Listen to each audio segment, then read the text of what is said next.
Counselor? There's a raccoon stuck in the vending machine. That's so annoying. I wanted a snack. Welcome to Trail Mix. Our mini episodes from Camp Counselors podcast. Each week, the stories come from you, our Camp Shady Birch campers. We want to hear your juicy gossip, Top secret confessions, embarrassing and scary stories, and sprinkle in our sage counselor advice. Trail Mix is for the campers. And God, do we love ya.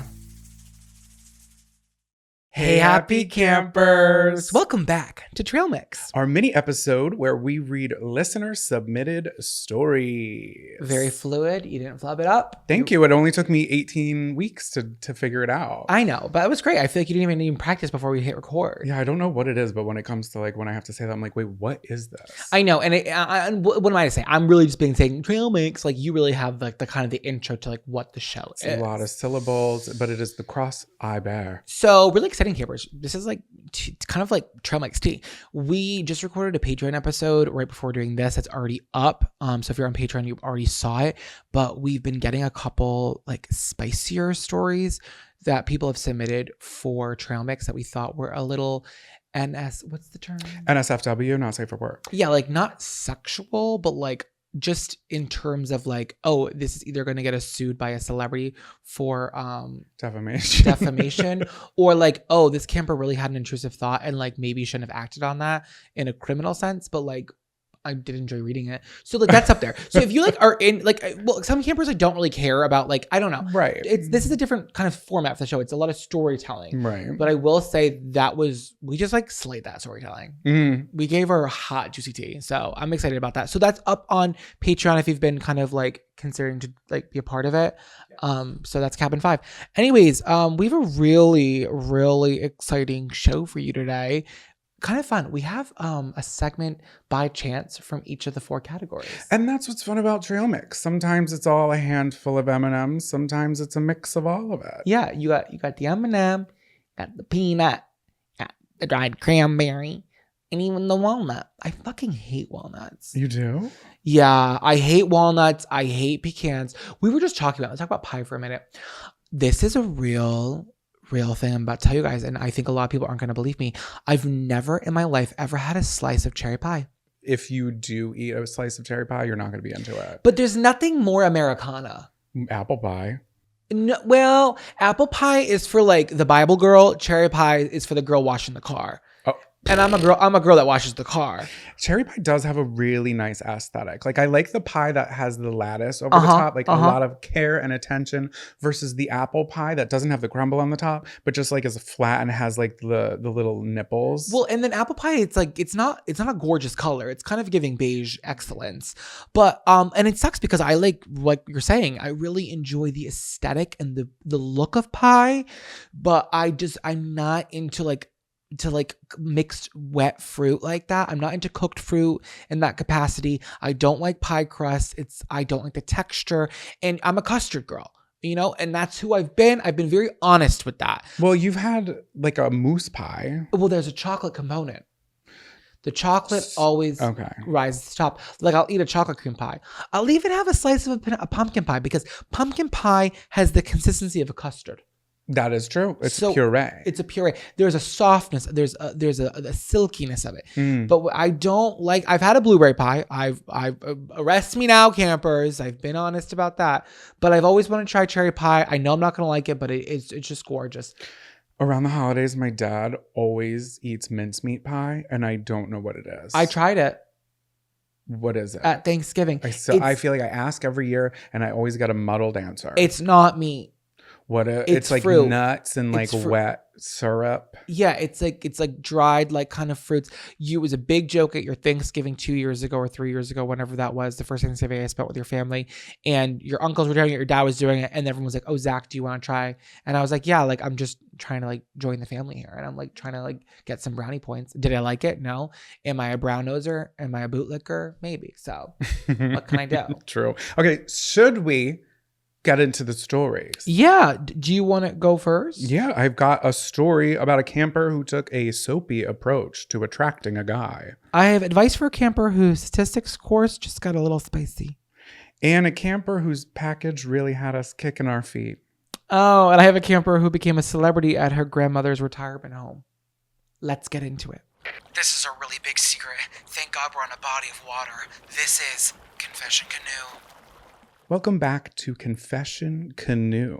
Do you have something you want to confess? Even if criminal, send it our way. Go to campcounselorspodcast.com. So this camper wrote in, "Hello, camp counselors. You two have been making me giggle since day one. On to the reason for my message. I have another confession to add to the books. I wonder if we read something from." Did we? Yes. Oh, okay. We have I believe for the first time ever, we've already read from this camper and we've got another submission. Okay. So I've got another confession to add to the books. I'm going to try to explain this the best I can, but feel free to reword this if needed. I'm Latina, and a vital part of my childhood was watching telenovelas, aka overly dramatic soap operas. Did your mom watch soap operas when you grew up? No, but it's so funny because it's like been such like a normal like thing to talk about. Like grandma was watching the soaps, her mom was, and my mom didn't. My mom is averse to television, but like I think I should have been watching them as a kid. I think I would have loved that.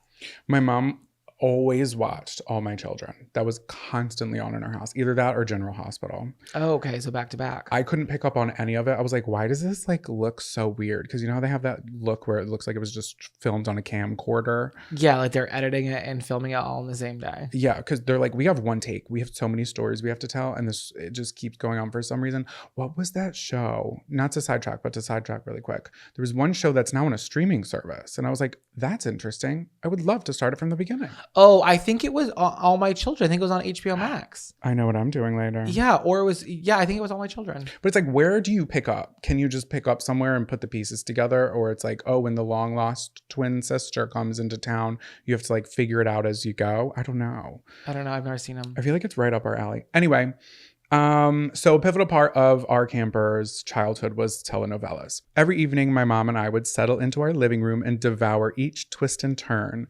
It was a routine we kept until I moved away. That's sweet. Mm-hmm.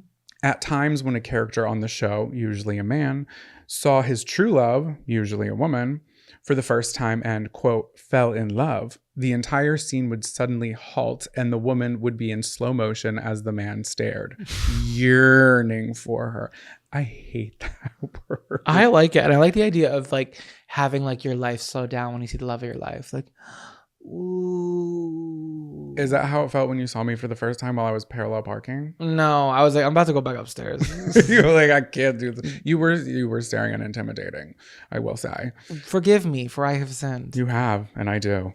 So that's how falling in love was depicted. Mm-hmm. Being young, I was around 8 to 10 years old.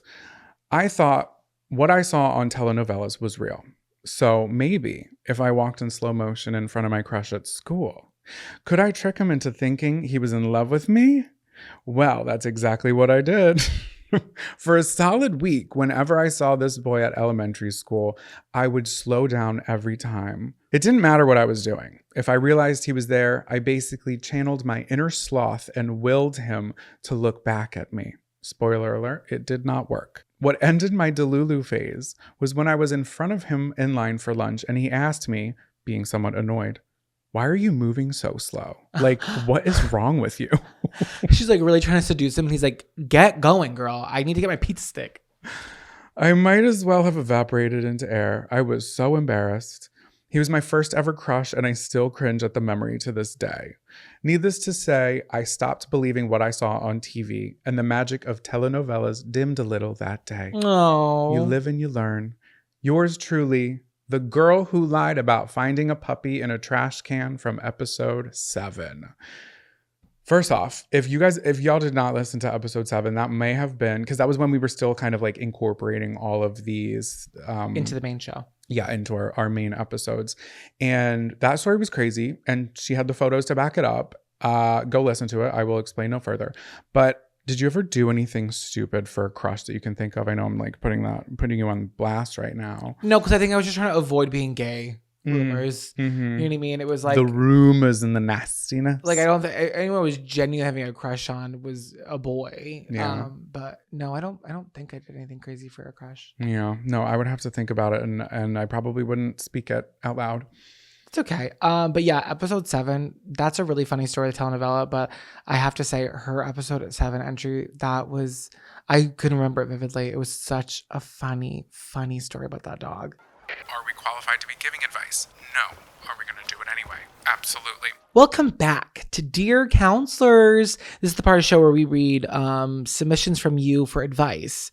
We do our best to give you what we think is the best direction. We are not doctors nor psychiatrists, but we are counselors, and we are pillars of this camp. And we will do the best job we can to give you information that may help you in your troubles and worries. I'm not a therapist, but I'd love to play one in a telenovela. Ooh, you were sitting on that one, weren't you? I was. Sit and spin, baby. Okay, so dear counselors, love the pod, love y'all. Keep doing what you're doing because you're both hysterical and complement each other perfectly. Thank you so much. Okay, I have a stupid situation that I'm hoping to get your advice on. Let me start from the beginning. 2-ish years ago, I went back to school to get another degree in a field I'm hoping to start a new career in. Congratulations. With that being said, I am 30 years old, an undergrad, and will be graduating in May 2024. Woohoo! That's amazing. That's in I a couple know. months. And congrats on going back to school and switching it up and like completing the program. That's awesome. This semester, I had to take a research class to fulfill a stats requirement, which I fucking did years ago, but I digress. It's like, sure, you did that a couple years ago, but I think if you're starting a new program, you have to do all the prerequisites again. I don't know. Well, I guess if she transferred, or if you're going to a new school for grad school. When I transferred, not to make it about me, but they lost some of my prerequisites, quite literally lost the files. So I had to retake classes. Which is a corporate scam, in my opinion, because like, why am I forced to take a biology class if I'm going? Your mistake. Yeah. For your no, but like, not even just that, but like in general, like from the jump, you knew you were never going to do science. So like, why did they make you even take that at the other school? It's like, it's a joke. It's like, oh, we're adults now. I'm paying adult money, but now I have to pay you to take a stats class when I'm not even pursuing anything in that field. Like, God, I had math classes when I was a full-grown adult. I'm like, I have no idea what I was doing. First, outside, inside, last. Royal bitch. Oh my God. My math classes were like late at night. They were like Tuesdays, 6:30 to like 8:30. And it was such a late class. And everyone in there was so dumb, including myself. And the guy was just trying to get us by with like at least a C. And I was like, please, I'm going for marketing. I'm working for a nonprofit. Okay. I'm making videos on the internet. Why am I here right now? I had an art history class on a Saturday for 4 hours. Every Saturday. 4 hours. It's like, just let people pursue that stuff if they want to. There's people who are historians and mathematicians. Let them take it over, not us. Okay, I reluctantly registered for a class that I anticipated to be pretty easy, but like most undergrad classes would end up being boring as fuck and could skate by pretty easily with an A. Okay, Smarty. Most classes are still remote due to COVID, but of course this one was in person twice a week. I was already annoyed with having to park and haul this fat ass up a hill to the classroom. Stop it. But that was funny. On the first day of the semester, I walked in and was quickly greeted by the professor, who is hot as hell. Tall with tan skin, light brown eyes, wavy long hair, and a sexy ass accent. Won't disclose the accent in the unlikely event that this is heard by someone who knows him. LOL. Who are we picturing? Well, we're getting someone with tan skin with like wavy black long hair. Jason Momoa. I was gonna say Jason Momoa. Yeah, so someone along those lines, but he's hot. He says, "Hey, I remember your face." He smiled and walked over to me. I've never taken a class with him prior, so I wasn't sure how he knew me or had seen me. I'm sure I looked inquisitive because shortly after saying that, he added, "You were enrolled in one of my classes before and dropped out before the first day." How the fuck did he know what I looked like, though? That's weird. I'm assuming he saw my profile picture we use on our online student portal thing. Okay. And that's probably what it was. Yeah. And he probably was like, I think she's cute. Yeah, he's like, I'm going to scout out the class. Like, what's going on? I immediately got embarrassed at the thought of this super hot, may I add, doctoral professor remembering me even though we had never formally met. I know, that would give me such a big head. It would be like, I'm so memorable, I'm so hot, that even from a profile picture. She doesn't even have to walk slow like a telenovela. She just existed and dropped out of the class. I know, and to have a teacher that's like, kind of flirting with you, it's like, okay, wait, I am that girl. Okay, so anyways, over the semester I developed quite a massive crush on this guy. He's charismatic, smart, sexy, etc. I'm not one to be able to tell if someone is reciprocating feelings, but y'all, I think he may like me too. I catch him staring at me multiple times every class. He pays extra attention to my movements when I speak. He asks me about my personal life when we have office hours. For example, My birthday was right before fall break and after break, 3 weeks later-ish, he asked me how my party was and stated, I can't believe you're 30. I figured you were only 21 or 22. Let me add the fact that I get a sense that he's holding back when we're together. This is so drama. Like the feeling you get when you know someone wants to say something but they won't. I love that. I love that kind of like tension. Especially when you're equally into each other. It's like, somebody just kissed me. I'm freaking out. It's like that. Just a ton of tension every time we interact. There's been a lot of other flirtatious moments, but I think you get the point. Girl, we do. Okay, so the advice I'm asking for is this. Everybody focus. Now we have to clock in. Next semester, I will take another course with him. He seemed excited when I told him I'd be into it. And as I said, I will be graduating next semester, so there wouldn't be any inappropriateness if I asked him out for a drink once I'm done next year. Is that crazy? Should I take the leap and see what happens or keep quiet as to not humiliate myself if he declines? I think it's fine because I'm older, right? You guys, I don't think I've ever been more attracted to somebody in my entire 30 years on this planet. Should I let this opportunity pass me by or dive in? Help! Love always, the old horny undergrad in cabin 11. You go first. What do you think? I say go for it. Get that doctoral dick. I completely agree. First of all, if you genuinely believe that he's into you, like without a shadow of a doubt, which it seems like he is, why wait until you're graduated? Who cares? Scandal. You're already submitting for graduation at that point. Yeah. Like the last semester, you've already like submitted to like be approved for graduation. So as long as you know, and it seems like you feel like you're getting A's pretty easily and the way that you make choices, you know that you're going to like pass this class.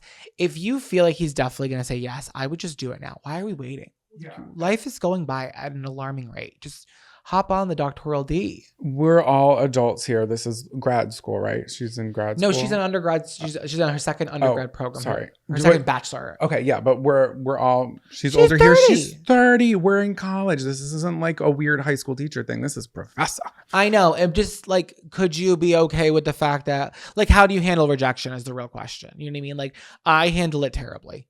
Like I would have a hard time going to class if he didn't like reciprocate. Okay, maybe add a little bit of flirtation spice before and after class, not so much in front of people. Like with him, pick up on the vibes because obviously the vibes you've been picking up so far have pointed you in the direction of like, hey, I'm into it.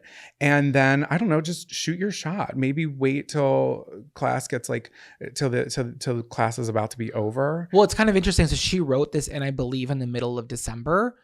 Or like after that semester had be done. So it's now the middle of January. Oh, so she's already started that semester. So this semester started. So let's just see how the vibes are. If the vibes are like, he's so excited to see you, you're picking up where you left off, the glances, the movements are all kind of similar. I say maybe take an office hour and then be like, oh, do you want to get some coffee after? I don't know. I love scandal, okay? And you're of age. Who cares? This is a story you'll tell your kids one day. Maybe they'll be his kids. Who knows? You miss 100% of the shots you don't take. Yeah, and you're a bad bitch, clearly, and you're so memorable. So even if it doesn't work out, just know that somebody pursued you and remembered you from a little icon on a student portal website. And nobody can take that from you, camper. Scary stories around the campfire. Welcome back to Scary Stories Around the Campfire. Ooh. We've never not closed with this one. Yeah, we're closing with a gossip dog, but that's just the way the cookie crumbles. The thing about trail mix, it's a mixed bag. You never know what you're gonna get, so just be okay with the format change. Everybody listening is like, we get it. Like you've said it 100 times, and listen, we're all okay with it. We're like, you just need to be okay with how we're running things here at our camp. Yeah, and no one's ever given us any lip. Yeah, at all. We love. Let's take a minute. We love you. We just literally love you. We love that you contribute to the show. We love that you make jokes. We love that you write in and you send us things. It's just what a dream. It's a dream to do this, and we just love you. I just got an offer for 35% off a Royal Caribbean cruise in the future. So if anyone's looking for that discount code, I'll send it your way as a reciprocatory thank you. That's not the word, but okay. You have my pop-ups come up too when I'm on focus mode. Like I'm on do not disturb and I get little pop-ups from emails. Sometimes I like to look down and get a little notification. I kind of feel like I have to be like stealth and like pay attention to what we're doing here, but then also be secretive. And I test my multi tasking skills. Exactly.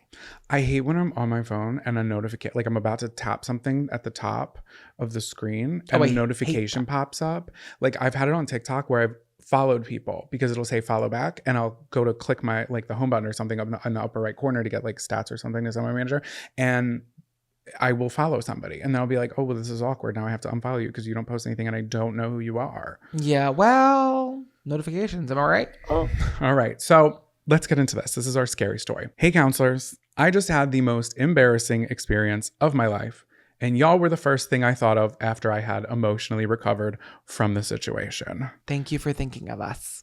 This story requires some context, making this as short as possible. A lot of trans men use Packers.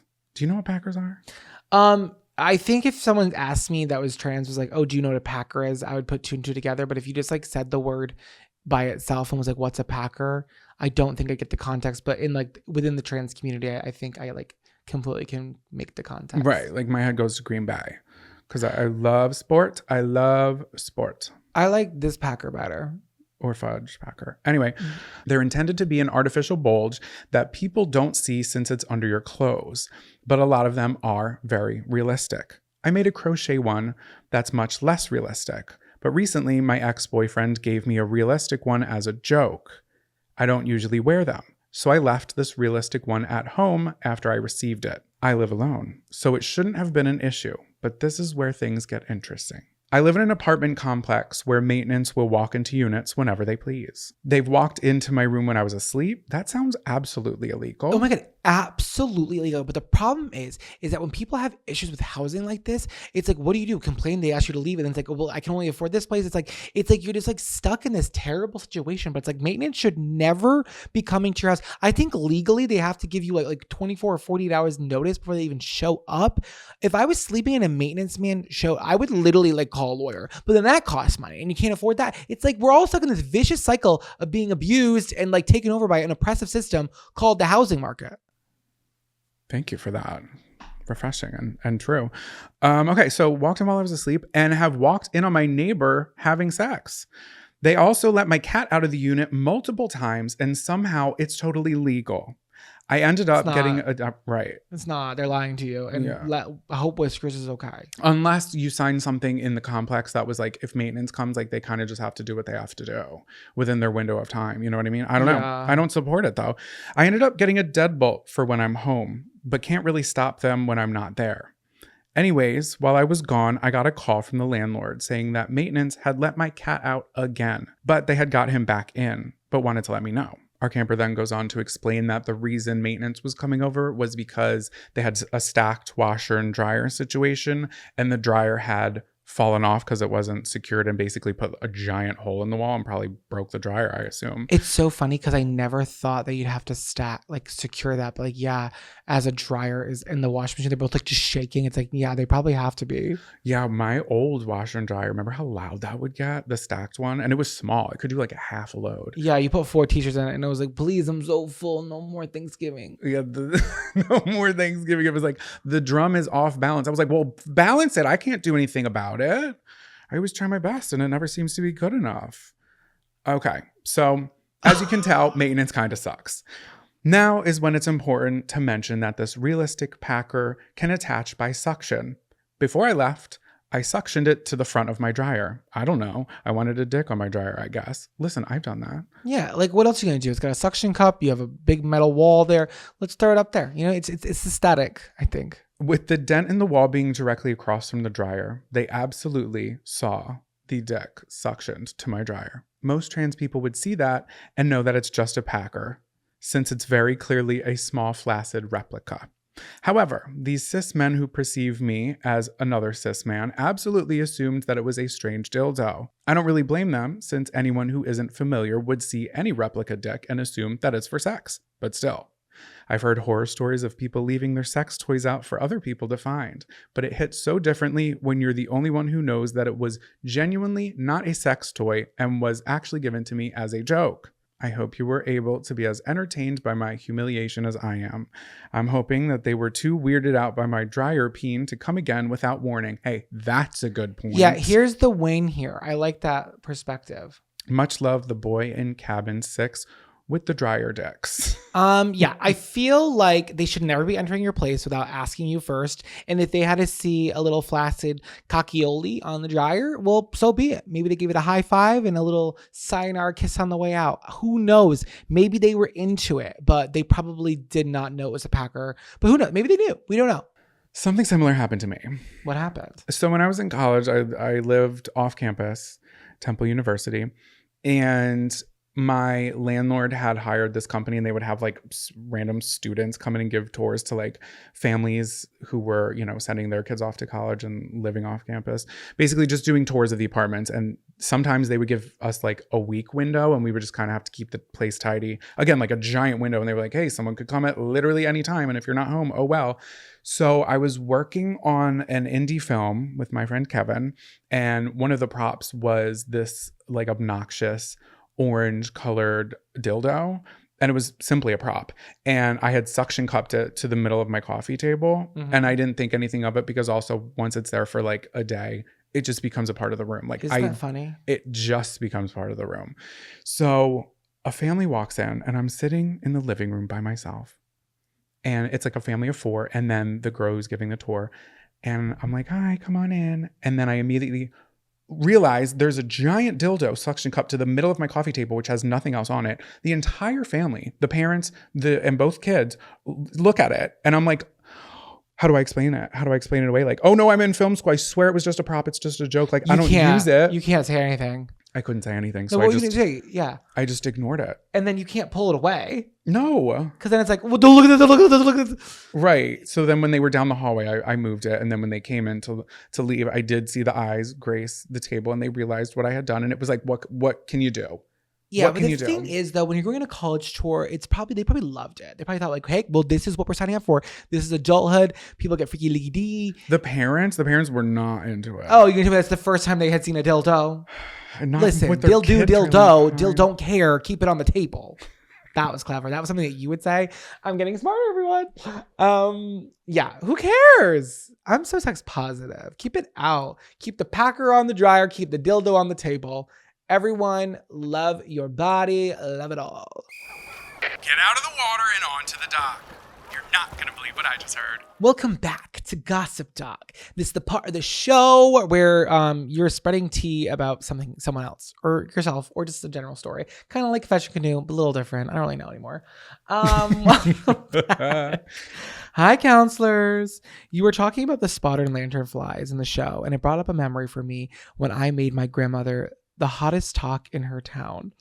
When I first read this story, you guys, full discretion, I'm obsessed. It's so funny. My grandma lived in a retirement home in Connecticut. One day when I was visiting her about 5 years ago, I stopped to get gas right up the street from her home. The bright red body of a spotted lanternfly caught my attention on the ground, and I crouched down to take another look at it. I had never seen or even heard of one before, and I was shook. It looked like a mixture of a horsefly and a ladybug. Very true. That's like a good combination to say. And like, as most of you know, but if you don't know, they're a very invasive bug that has recently appeared in the United States in the past couple of years that they're trying to eradicate. They kill trees. But this was 5 years ago. So I don't think I knew what a spotted lanternfly was at that point. Yeah. That's just like, she's really on the cutting edge. Needless to say, I took a video and showed my grandmother when I arrived. She and her friends didn't recognize it, so I posted it on my story to see if anyone knew what it was. One of my friends, who was a bug weirdo, he did.